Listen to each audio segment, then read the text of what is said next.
New York has just elected its first Democratic Socialist to be the next mayor, promising sweeping reforms and government interference in the market. And while I can think of many reasons to criticize Zohran Mamdani, it amazes me that so many people can't seem to understand the long-term effects of the policies he seeks to implement. After almost an entire century to show us why state-run housing and centrally planned markets utterly fail the populace, some people still seem to refuse reality. I get that leaders in the past weren't doing it right, and that we'll get it right this time. But I'm here to tell you that you're lying to yourself. And it's not that every person with socialistic proclivities is evil or corrupt. It's that every economist with more than 2 brain cells seems to understand that profit matters. Profit drives efficiency, something no government has ever cared about. So while we watch the international hub of capitalism fall to a socialist, let's go through some of the main policies running rampant through the new populist wing of the Democratic Party. The main policies being pushed in this new frontier of progressive populism are rent control, public grocery stores, and free busing and childcare. So let's start with the most damaging first, rent control. And let me just be blunt. Supporting a policy like rent control or rent freezes is the easiest way for me to tell if someone is either selfish because they'll personally benefit from it, ignorant, or economically stunted. The vast majority of economists agree that rent control is a bad idea long term, as is just about any form of price control. Markets work best when supply and demand are allowed to find a natural equilibrium. Rent control is a law supposedly passed to help the people who are in housing, and it does help people who are currently in controlled housing. But the effect of rent control creates scarcity, which makes it difficult for other people to get into housing.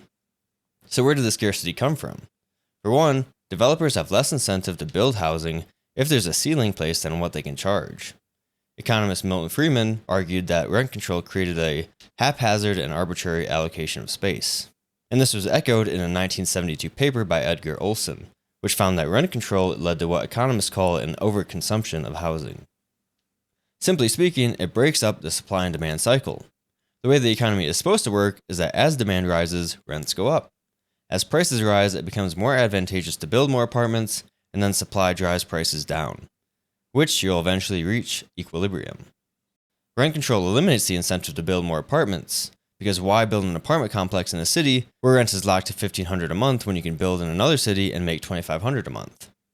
Especially since New York City has some of the most expensive real estate prices in the world. This results in non-rent controlled units costing even more than they would if there were no rent controlled units.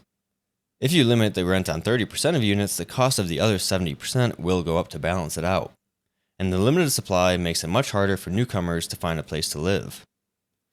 Rent control also makes a less desirable unit desirable, so landlords are less likely to make improvements to attract tenants, which could lead to a neighborhood falling into disrepair, compounded by the fact that tenants could be afraid to report their landlord for negligence since finding another rent-controlled unit would be difficult. Ed Glazer, the Fred and Eleanor Glimp Professor of Economics at Harvard, spoke about rent control on a 2019 Freakonomics podcast, describing it as not a good way of allocating scarce space, not a good way of helping the downtrodden, and that it freezes the city, stops it from adjusting to changes, freezes people in their apartments, and stops the motion that is inherent to large cities. I've only talked about supply and demand issues. Nothing happens in a vacuum. A major contributor to housing costs are property taxes, something Zohran Mamdani wants to raise. But you can't raise taxes and not expect landlords to not pass them on to renters. So how do you say to landlords, hey, you have to keep prices down? But by the way, your property taxes just went up by 10%. You have to recognize the effect that these increases are supposed to have on rent. You can't just tell the landlord to absorb them because that's an unsustainable system. So you can start to see how rent control may be accomplishing a narrow, short-term goal, making existing housing more affordable for a select group of people currently living in those units, at the expense of future renters, and the long-term goal of making a city more affordable by increasing the housing supply. That's the only way to actually decrease the price of housing without destroying the market. These policies make landlords of the property, suddenly getting wrecked by rent control, lose so much money that they're no longer willing to rent apartments out at the required price. So they decrease their supply of rental housing to the market. If there's less supply, that's going to drive up prices that aren't controlled again, and thus the downward spiral of central planning begins. There's also a push for more public housing, but if you want more details on why public housing initiatives fail, check out one of my previous videos on the topic. Next, let's move on to public, or essentially planned, grocery stores. Luckily for most of us, we found out over the course of the 20th century why public food supplies are less efficient. central planning tends to be out of touch with demand because it struggles with what F.A. Hayek called the knowledge problem, meaning it cannot gather enough decentralized information about individual consumer preferences, resource availability, and production capabilities fast enough to make efficient decisions. This leads to a misallocation of resources, resulting in shortages or surpluses of goods, as government planners lack real-time market signals like prices and competition to guide their decisions. Additionally, without a profit motive or competition, there's a lack of incentive to innovate or be efficient, causing production targets to be met in ways that create waste. Private firms must be profitable to survive. They can't just raise prices because they choose to. Competition and price elasticity constrain their pricing power, so profitability is primarily a function of efficiency.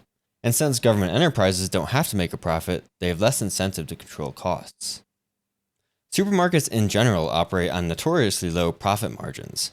Data indicates that the average pre-tax profit margin on total revenue is just 2.2%, and the number drops to 1.6% after paying taxes. So even though your supermarket revenue may be high, it's still key to control costs and improve operational efficiency to ensure that you can be profitable, something governments are famously terrible at. Government-owned grocery stores have existed before, but have been displaced by privately owned supermarkets just about everywhere, and New York City has a healthy community of bodegas and other community stores. So I can't imagine putting in a government-funded supermarket that doesn't need to turn a profit next door to them would be a positive thing. If the prices are notably cheaper, you're killing off local community stores, which means fewer jobs and taxable income. And if the public stores are not notably cheaper, then what was the point of blowing taxpayer money on them? The problem with the logic of subtract profits and things are cheaper is that it can be applied to anything, and this would imply that private businesses should not provide any functions, and that the government should own corporations in every sector of the economy. That essentially central planning is optimal. Of course, we found out a long time ago that private businesses generally have a substantial advantage over the government in achieving efficient outcomes. It's not enough to say, well, the government doesn't need to earn a profit, so it will be better at this. Economists generally use only substantial market failures to justify the existence of state-owned companies in a specific sector. For example, if there's a large natural monopoly, like a utility, where one provider has lower costs than many providers, then it might make sense to have a government-owned utility instead of a privately run monopoly, like the Tennessee Valley Authority. But that doesn't even remotely apply to New York City markets, which, like I mentioned, comprise many small bodegas, all competing with one another on ultra-thin margins. As before, if public grocery stores are able to price out these small businesses, that means fewer jobs and less tax revenue to go towards all of his grand ideas.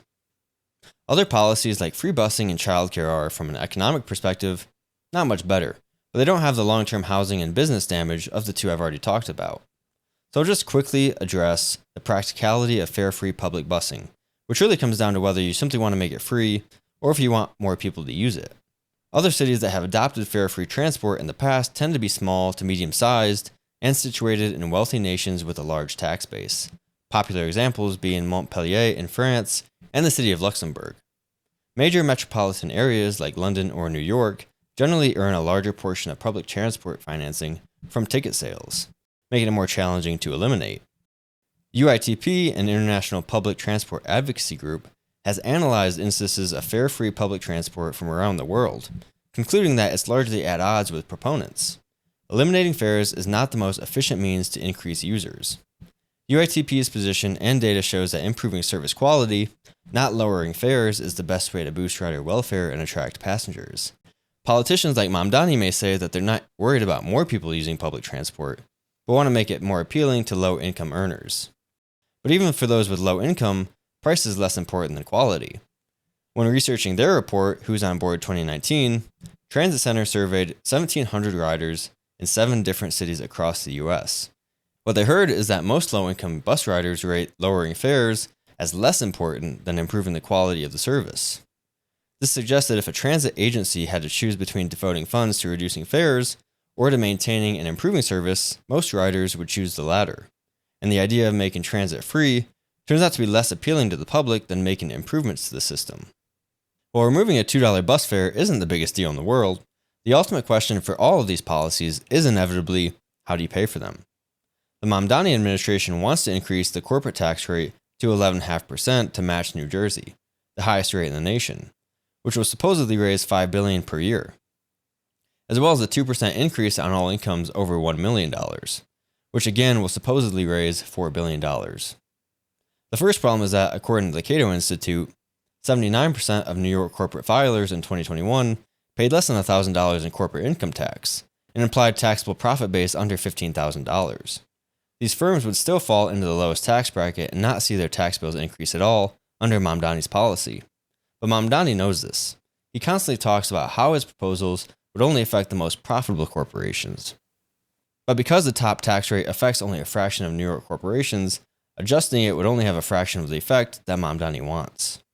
In 2021, the most recent year for available data, only the top 736 New York State corporations paid over $1 million in corporate taxes. Together, they bore 75% of all state corporate tax revenue. Even on a purely static basis, upping the average tax rate to 11.5% would only have generated $2.6 billion more for the state of New York. And taxing every firm with more than $15,000 in profit, the 11.5%, would yield less than $3.8 billion. Still well short of the $5 billion goal. Between 2018 and 2023, 18 Fortune 500 companies fled the high corporate tax rate states of California, New Jersey, New York, and Illinois to more financially beneficial states like Texas, Florida, and Georgia. If some of the companies remaining in New York were to leave, they would not only take away corporate tax revenue, but also take away many jobs with them. And these corporate jobs are often relatively high paying, which would have a significant negative impact on New York City personal income tax revenue. Even if you grant corporate profits in New York rising in line with national trends and adjust estimates accordingly, you could get close to the $5 billion, but in reality, once you consider behavioral responses and the politics of it, that's never going to happen. Speaking of income tax, in 2023, over 34,000 New York City taxpayers reported average gross incomes over $1 million. Together, those filers reported $144 billion in taxable income. Subtracting the $1 million in income per taxpayer that wouldn't be affected by the marginal surcharge, a 2% tax would generate $2.19 billion in new revenue, not $4 billion. Even taxing the entire income of these filers still only yields $2.89 billion, and that's praying that there's no negative behavioral responses from New York City's highly mobile top earners. In a similar case across the country, Joshua Rao and Ryan Shiu at the National Bureau of Economic Research made a report on Proposition 30, a 2012 ballot measure that increased California's marginal tax rate by up to 3% for high-income households. The policy resulted in an additional 1% of the top tax bracket leaving above baseline. And combined with the income elasticity of those who stayed, eroded 45% of the windfall tax revenue from the policy within the first year, and 61% within 2 years. A recent American example of why implementing a new tax on the wealthy does not provide the actual revenue that one simple calculation might make you believe. One reason why this is actually a big issue for Mamdani is that localities are not able to run a deficit. City governments are not the federal government, which can go into debt to facilitate spending. Any increases in spending needs to be supported with increased tax revenues. If Mamdani cannot raise these funds through his new taxes, then he'll need to cut spending elsewhere to facilitate his campaign promises for the new spending on social services. And local tax hikes must be approved by the state assembly, who hasn't really given any insight into how that'll play out just yet.